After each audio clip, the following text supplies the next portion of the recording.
నిన్న గవర్నర్ గారి ప్రసంగం చూసారా మీరు? చూసాను. మరి ఈ గవర్నమెంట్ అన్ని అబద్ధాలు చెప్పిస్తుందంట కదా గవర్నర్ గారి చేత అని చెప్పి వైసీపీ నాయకులు మాట్లాడుతున్నారు. నిజంగానే అబద్ధాలు మాట్లాడించిందా? బడ్జెట్ ఏదైతే కేంద్ర బడ్జెట్తో పాటుగా మన రాష్ట్ర బడ్జెట్ కూడా కేటాయింపులు జరుగుతూ ఉన్నాయి. దాన్ని చెప్పిన అబద్ధాలు అని చెప్తాను. నిజంగానే ఆ కేటాయింపులు జరగవా? అబద్ధాలని ఎలాగనుకోవాలండి? వాళ్ళు అడిగిన ప్రతి క్వశ్చన్కి వీళ్ళు కరెక్ట్గా సమాధానం చెప్తున్నారు. ఇప్పుడు లోకేష్ గారు ఒకటి నిరూపించండి, ప్రూఫ్లు తీసుకురండి, దానికి తగ్గ సమాధానం మేము చెప్తాము. ప్రతి దానికి మాకు జెన్యున్గా మేము సమాధానం చెప్పగలం. మీరు దేని తీశారో దేని పని చేయలేదు, అవినీతి సొమ్ము ఎలాగా వశపరుచుకున్నారో మొత్తం మా దగ్గర లిస్ట్ ఉంది, మేము తీసుకొస్తాం. అలాగే జెన్యున్గా మీరు తీసుకురండి అనేసి ఆయన అంత క్లారిటీగా చెప్పారు కదండి. నేను ఇంకా అబద్ధాలు చెప్పవలసిన అవసరం ఆయన ఏమొచ్చింది? అంత గంటాపదంగా సభాముఖంగా ఆయన అంత క్వశ్చన్ చేసేటప్పుడు వీళ్ళు చూపించుకోవచ్చు కదా. చూపించకుండా ఎందుకు మాట దాటేసి పారిపోయారు? అంటే నిన్న మరి రమ్మంటే వచ్చాడు జగన్మోహన్ రెడ్డి గారు వచ్చారు. అసెంబ్లీలో ఆయన చూసారా మీరు? అసెంబ్లీలో ఆయన వచ్చిన విధానం, ఆయన నుంచున్న విధానం చూసారా? దొంగ పిల్లి ఎలాగొస్తుంది అలా వచ్చాడు అంతే. ఇంకా మరి వచ్చి ఏం చేశాడు అంటారు? సింహం కాస్త రోజే అనేది చూడండి, సింహం సింగిల్ గా వస్తుందని ఆ సింహం కాస్త పిల్లి అయిపోయింది. ఎందుకని? తప్పులు తడకలుగా ఉన్నాయి కాబట్టి దానికి ఎక్కడ సమాధానం ఇది ప్రజల్లో ఏంటంటే ఆ జనాలు అసెంబ్లీకి వెళ్ళట్లేదు, సమాధానం చెప్పట్లేదు అనేసి అంటున్నారని ఏదో తూతూ మంత్రంగా వెళ్ళి కనిపించి వచ్చాడు అంతే తప్ప మనస్ఫూర్తిగా వాళ్ళు అడిగిన క్వశ్చన్లకి వీళ్ళ దగ్గర సమాధానాలు ఎక్కడ ఉన్నాయి వైసీపీ వాళ్ళకి? ఇవన్నీ మేకపోతే గంభీరాలు చూపించడం తప్ప అక్కడ జరిగేది ఏమీ లేదు, మొత్తం శూన్యం.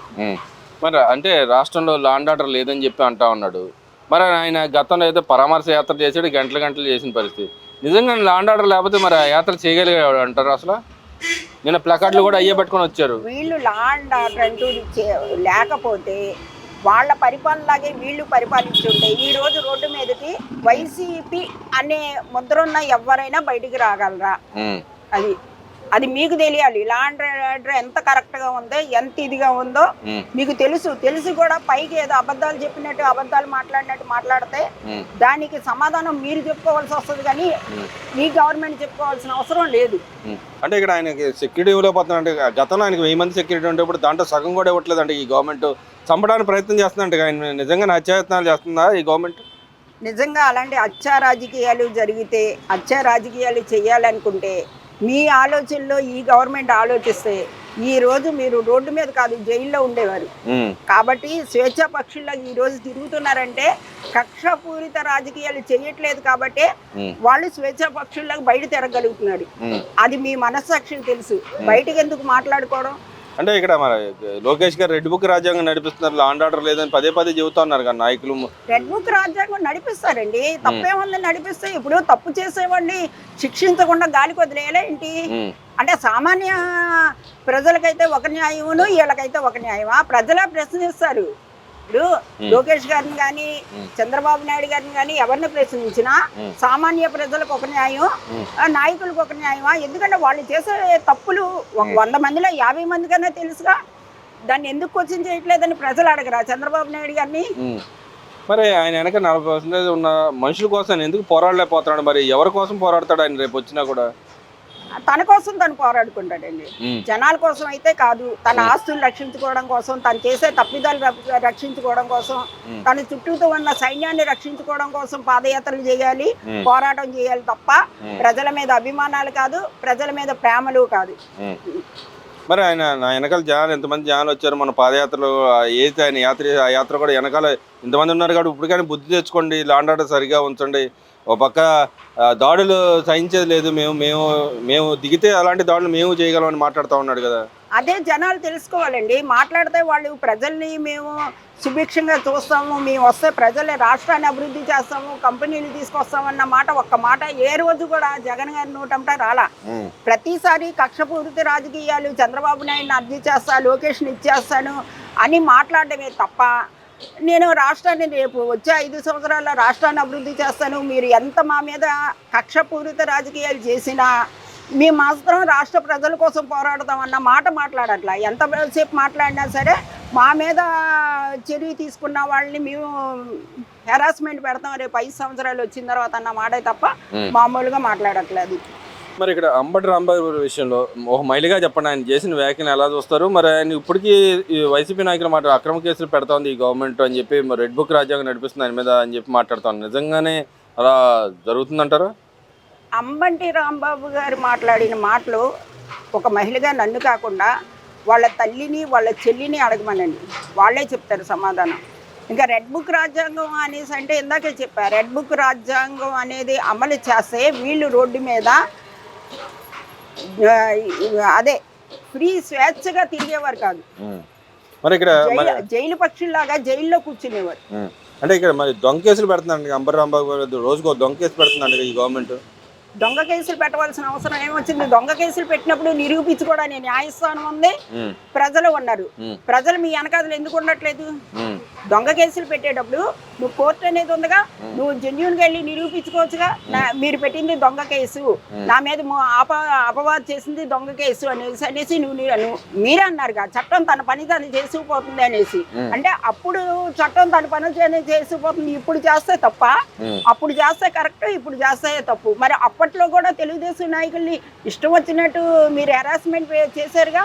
అంటే దాడి పద్ధతి లాంటిది అని అంటారా ఇది? లేకపోతే ప్రతి దాడి అనేసి అనట్లేదు, అప్పుడు తప్పు చేయకుండానే వాళ్ళ మీద పనిష్మెంట్ ఇచ్చారు. ఇప్పుడు మీరు తప్పు చేశారు కాబట్టి వాళ్ళ మీద, ఇప్పుడు లడ్డూ కేసే కావచ్చు, ఇంకేదైనా అవ్వచ్చు, లడ్డూ కల్తీ అయితే కానీ ఏదైనా సరే తప్పు కనిపిస్తుంది కదా.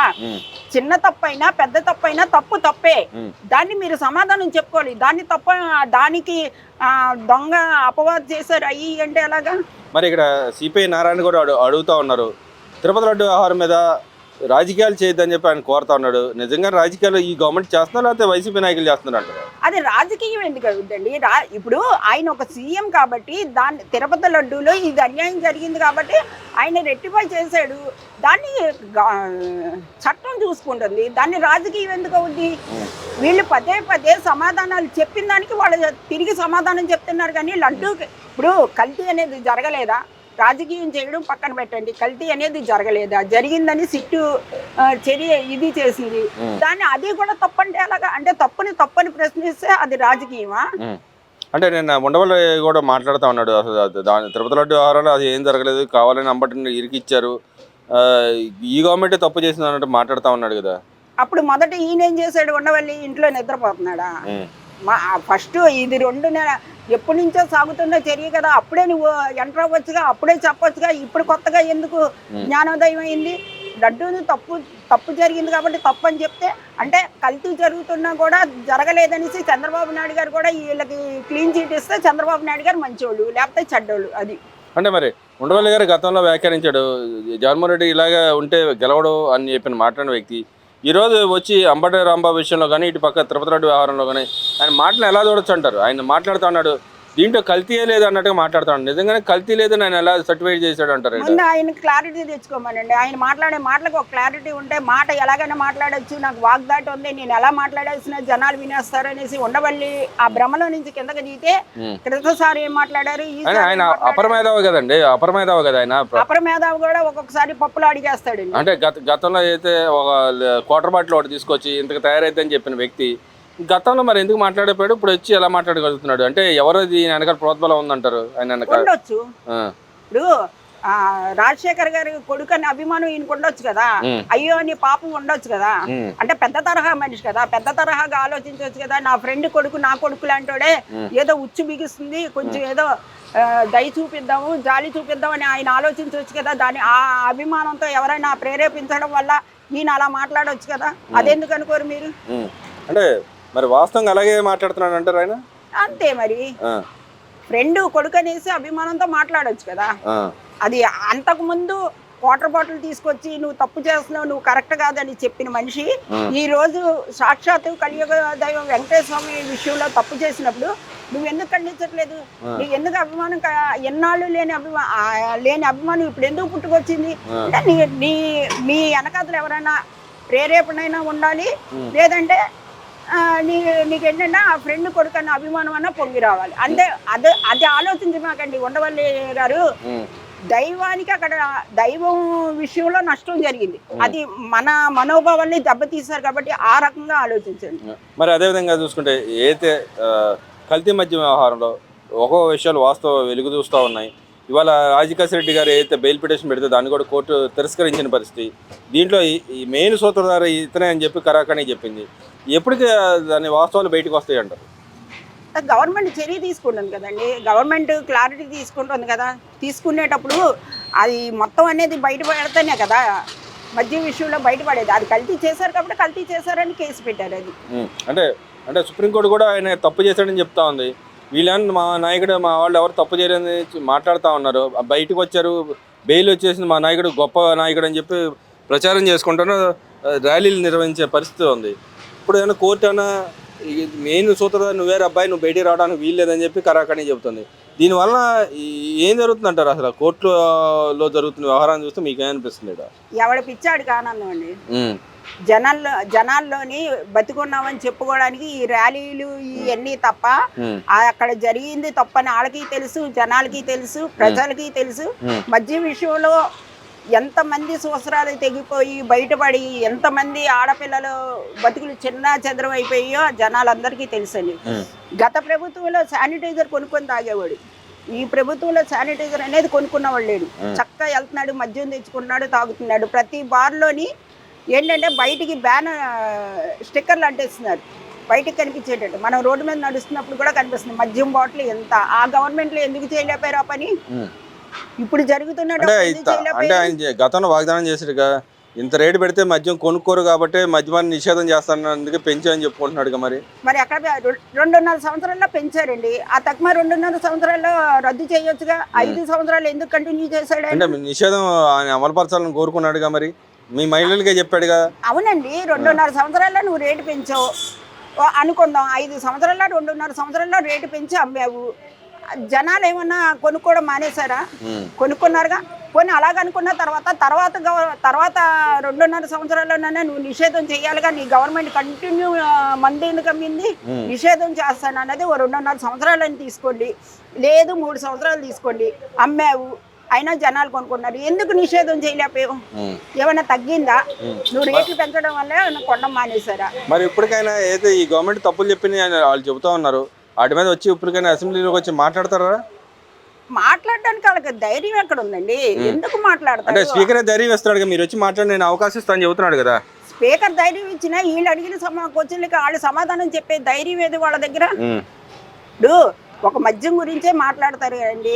ఆ మద్యానికి సంబంధించి మంత్రి గారు, ఈ గవర్నమెంట్లో మంత్రి గారు అడుగుతారు. వాళ్ళ దగ్గర సమాధానం చెప్పడానికి ఏమన్నా ఛాన్సెస్ ఉన్నాయా? చెప్పగలరా? చెప్పే సత్తా వీళ్ళకుందా? అంటే సింహం సింగిల్ గా వస్తుంది కదా. అక్కడ సింహం సింగిల్ గా కాదు, సింహం పిల్లిలా మారిపోయి దొంగ పిల్లిలా నడుచుకుంటూ వచ్చింది అసెంబ్లీలోకి. 11 నిమిషాలకు పారిపోయింది. ఎక్కడ నిలబడ్డది? సింహం ఎప్పుడు కంటిన్యూ అంటే అసెంబ్లీ పూర్తయ్యే వరకు నుంచోవచ్చుగా. ఎందుకు మధ్యలోనే వెళ్ళిపోయింది? మరి ఉండాలి కదా, ఎందుకు ఉండలా?